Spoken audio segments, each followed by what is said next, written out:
Question number 8, compute the exempt amount regarding encashment of earn leave for the assessment year 2024-25।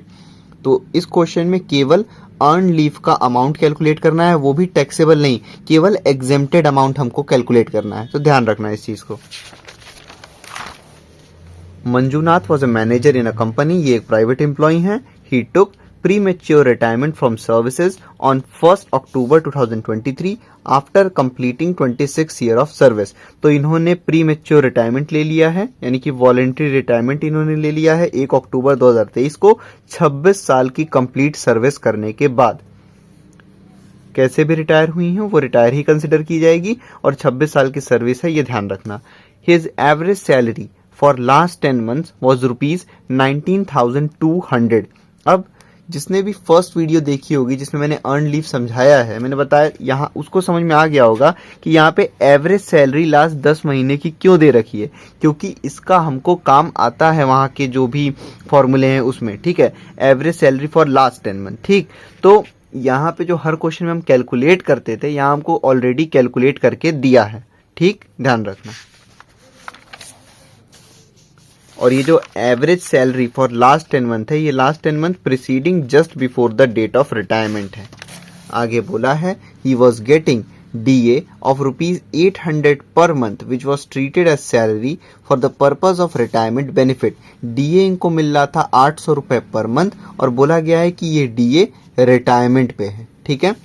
He had availed 19 months earned leave while in service on the basis of 30 days leave for every year। मतलब कि हर साल उनको company से 30 दिन की छुट्टी मिलती थी, ठीक है। और 30 दिन से अगर ज़्यादा की भी, कहने का मतलब अगर 1 महीने से ज़्यादा की भी छुट्टी मिल रही है तो भी आप हर साल का केवल एक ही महीना यानी कि एक ही लीव कंसिडर करोगे, ठीक। अब यहाँ पे हमको बोला गया इस क्वेश्चन में कि उन्होंने अपनी केवल 19 महीने की लीव अवेल की है। तो ये बहुत इंपॉर्टेंट पॉइंट है, नोट करना इसको। हमको जो फॉर्मूले में काम आता है ना, वो अर्न लीव अवेल की जरूरत नहीं है, हमको चाहिए होता है अर्न लीव लेफ्ट, कि कितनी लीव बची हुई है उनके पास, ठीक। यहाँ तो ये हो गया कि अर्न लीव अवेल, हाँ। तो हम क्या करेंगे, जैसे क्वेश्चन नंबर मेरे ख्याल से 4 था, हाँ, क्वेश्चन नंबर 4 में हमने जैसे निकाला था, पहले हम निकालेंगे earn leave left is equal to total earn leave minus earn leave avail, फिर जो अर्न लीव लेफ्ट आ जाएगा उसको हम अपने क्वेश्चन में लेंगे। He was paid ₹1,29,500 as salary and 5,600 as DA in respect of earned leave due. तो ये हो गया actual amount of encashment of earn leave received, इन दोनों को ऐड कर देना और एक्चुअल अमाउंट रिसीव में लिख देना, ठीक। कंप्यूट द एग्जेम्प्ट अमाउंट, ये तो हम पढ़ चुके हैं कि हमको एग्जेम्प्टेड अमाउंट केवल इनकैशमेंट ऑफ अर्न लीव का कैलकुलेट करना है, ठीक है। तो encashment of earn leave, government employ होते तो एग्जेम्प्ट, नॉन गवर्नमेंट एम्प्लॉय हैं, प्राइवेट एम्प्लॉय हैं, अगर रिटायरमेंट से पहले मिलता तो पूरा अमाउंट टैक्सेबल, अगर रिटायरमेंट के दिन या रिटायरमेंट के बाद मिल रहा है तो ये कैलकुलेशन होता है। Salary, basic salary, average salary of last 10 month लेते हैं, वो ऑलरेडी हमको दे रखा है। DA रिटायरमेंट भी एवरेज लेंगे, DP भी और कमीशन ऑन सेल्स भी। Least of the following will exempt, इस वाले सैलरी को 10 से मल्टीप्लाई करके बाहर, जो अर्न लीव बचा होगा वो यहाँ लिखेंगे, उसको मल्टीप्लाई करेंगे सैलरी से, बाहर आ जाएगा।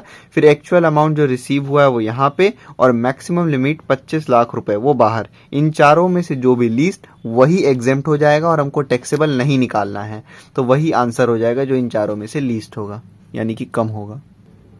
सॉल्यूशन देखते हैं 9 का।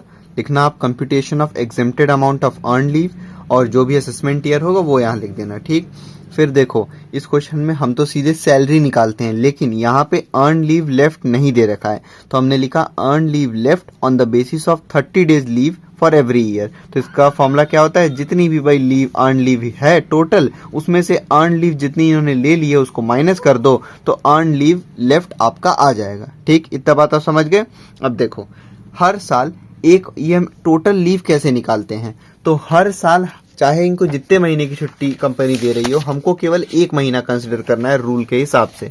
इन्होंने, और वैसे भी यहाँ पे 1 महीने की लीव कंपनी दे रही है, तो कंप्लीटिंग 26 ईयर ऑफ सर्विस, तो हर साल एक सर्विस, हर साल एक लीव, यानी कि 1 महीने की लीव के हिसाब से देखो तो 26 साल में हो जाएगा इनके पास 26 महीने की टोटल लीव, ठीक, समझ गए। उस 26 महीने की लीव में से इन्होंने लिया है 19 मंथ का लीव, तो 26 माइनस 19 कर दो, 7 मंथ्स लीव आ गया, अर्न लीव लेफ्ट, इसी का हमको काम है। ठीक,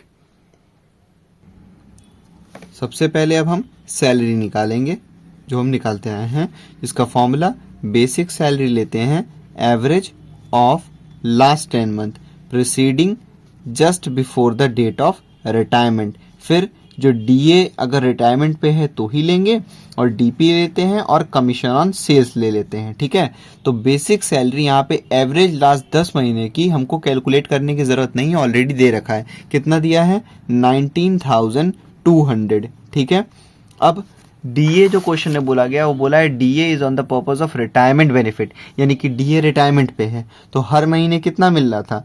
800। ठीक, तो देखो 800 एक महीने का, तो प्रीवियस 10 मतलब कि ये through out the year same था, तो एवरेज भी इतना ही आएगा। मैं आपको निकाल के भी दिखा दे रहा हूँ, 800 इंटू 10 कर दो, और एवरेज निकालने के लिए हम 10 से डिवाइड कर देते हैं। ठीक, डीपी और कमीशन ऑन सेल्स नहीं है, ये जीरो कैंसिल हो गया, यानी कि basic salary average last 10 month की 19,200 है, और DA retirement average last 10 month का है 800। ठीक, तो 19,200 प्लस 800,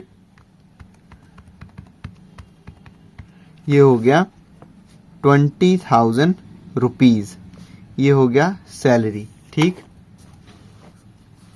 अब हम लिखेंगे least of the following will exempt. First point में हम लिखते हैं 10 मल्टीप्लाइड बाय सैलरी, यानी कि ये वाली सैलरी। बेसिक को मत मल्टीप्लाई कर देना, बार बार बताता हूं आपको। 10 इंटू ये 20,000,